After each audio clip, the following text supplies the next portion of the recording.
Matius pasal 21.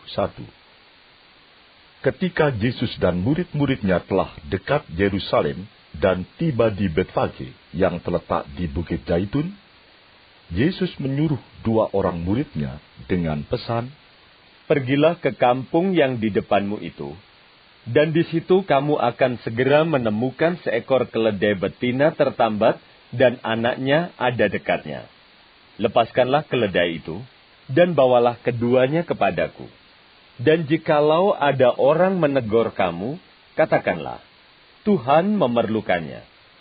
Ia akan segera mengembalikannya." Hal itu terjadi supaya genaplah firman yang disampaikan oleh Nabi, "Katakanlah kepada putri Sion, lihat rajamu datang kepadamu. Ia lemah lembut dan mengendarai seekor keledai beban yang mudah." Maka pergilah murid-murid itu dan berbuat seperti yang ditugaskan Yesus kepada mereka. Mereka membawa keledai betina itu bersama anaknya, lalu mengalasinya dengan pakaian mereka, dan Yesus pun naik ke atasnya.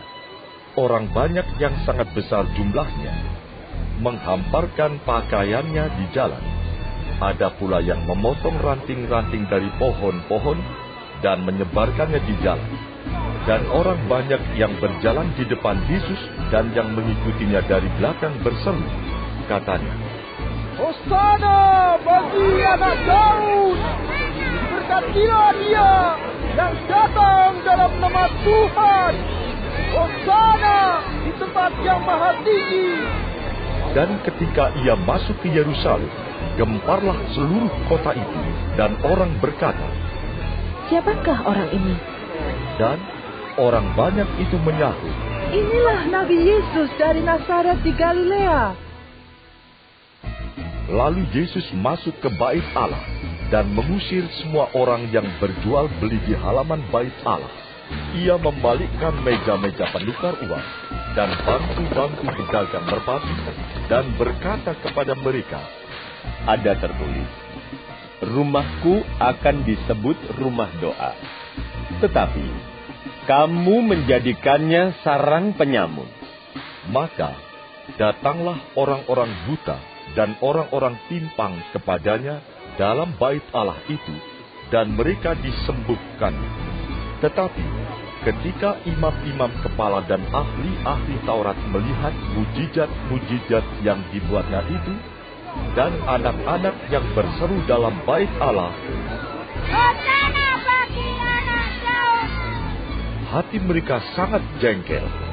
Lalu mereka berkata kepadanya, "Engkau dengar apa yang dikatakan anak-anak ini?" Kata Yesus kepada mereka, "Aku dengar.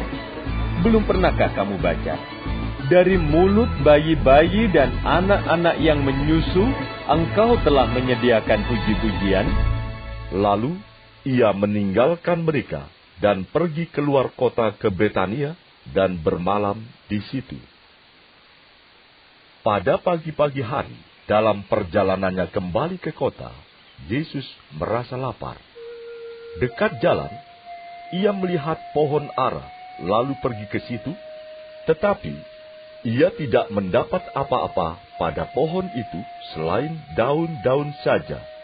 Katanya kepada pohon itu, "Engkau tidak akan berbuah lagi selama-lamanya." Dan seketika itu juga keringlah pohon ara itu. Melihat kejadian itu, tercenganglah murid-muridnya, lalu berkata, "Bagaimana mungkin pohon ara itu sekonyong-konyong menjadi kering?"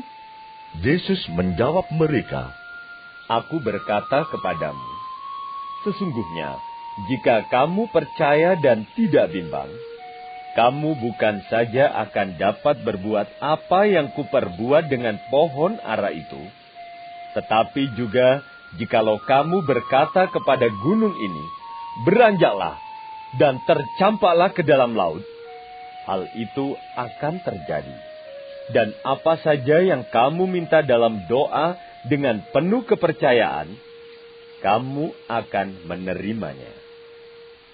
Lalu Yesus masuk ke bait Allah.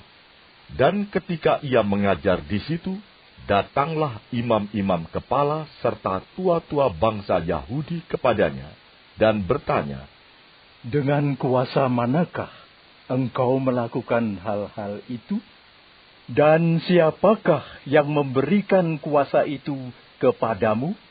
Jawab Yesus kepada mereka, Aku juga akan mengajukan satu pertanyaan kepadamu, dan jikalau kamu memberi jawabnya kepadaku, aku akan mengatakan juga kepadamu dengan kuasa manakah aku melakukan hal-hal itu.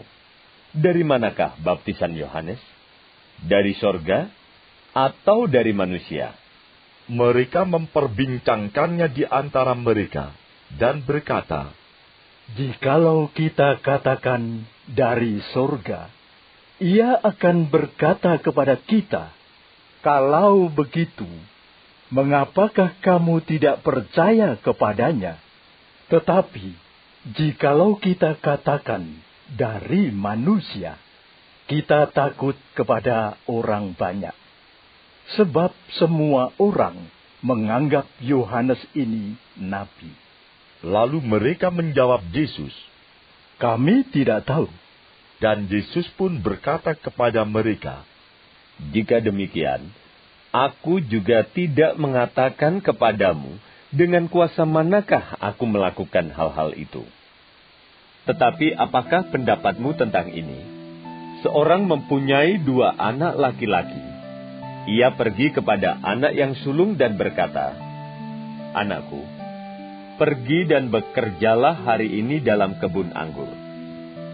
Jawab anak itu, "Baik, Bapa." Tetapi ia tidak pergi. Lalu orang itu pergi kepada anak yang kedua dan berkata demikian juga. Dan anak itu menjawab, "Aku tidak mau." Tetapi kemudian ia menyesal lalu pergi juga. Siapakah di antara kedua orang itu yang melakukan kehendak ayahnya? Jawab mereka, "Yang terakhir." kata Yesus kepada mereka, Aku berkata kepadamu, sesungguhnya pemungut-pemungut cukai dan perempuan-perempuan sundal akan mendahului kamu masuk ke dalam kerajaan Allah. Sebab Yohanes datang untuk menunjukkan jalan kebenaran kepadamu, dan kamu tidak percaya kepadanya. Tetapi pemungut-pemungut cukai dan perempuan-perempuan sundal percaya kepadanya.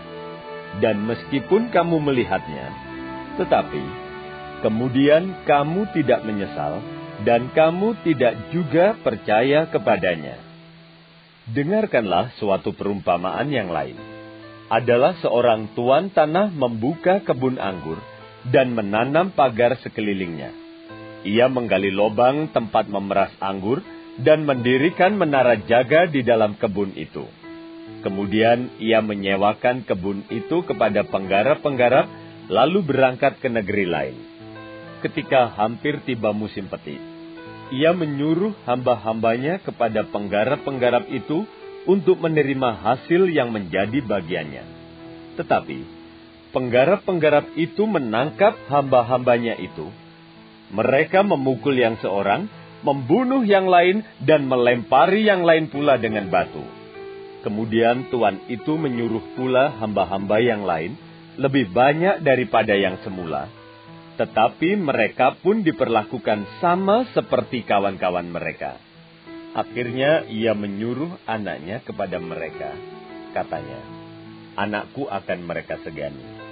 Tetapi ketika penggarap-penggarap itu melihat anaknya itu, mereka berkata seorang kepada yang lain, "Ia adalah ahli waris. Mari kita bunuh dia, supaya warisannya menjadi milik kita." Mereka menangkapnya dan melemparkannya keluar kebun anggur itu, lalu membunuhnya. Maka apabila tuan kebun anggur itu datang, apakah yang akan dilakukannya dengan penggarap-penggarap itu? Kata mereka kepadanya, "Ia akan membinasakan orang-orang jahat itu, dan kebun anggurnya akan disewakannya kepada penggarap-penggarap lain, yang akan menyerahkan hasilnya kepadanya pada waktunya." Kata Yesus kepada mereka, Belum pernahkah kamu baca dalam kitab suci? batu yang dibuang oleh tukang-tukang bangunan telah menjadi batu penjuru. Hal itu terjadi dari pihak Tuhan, suatu perbuatan ajaib di mata kita. Sebab itu, aku berkata kepadamu, bahwa kerajaan Allah akan diambil daripadamu, dan akan diberikan kepada suatu bangsa yang akan menghasilkan buah kerajaan itu. Dan barang siapa jatuh ke atas batu itu, ia akan hancur, dan barang siapa ditimpa batu itu, ia akan remuk. Ketika imam-imam kepala dan orang-orang Farisi mendengar perumpamaan-perumpamaan Yesus, mereka mengerti bahwa merekalah yang dimaksudkannya, dan mereka berusaha untuk menangkap dia, tetapi mereka takut kepada orang banyak, karena orang banyak itu menganggap dia nabi.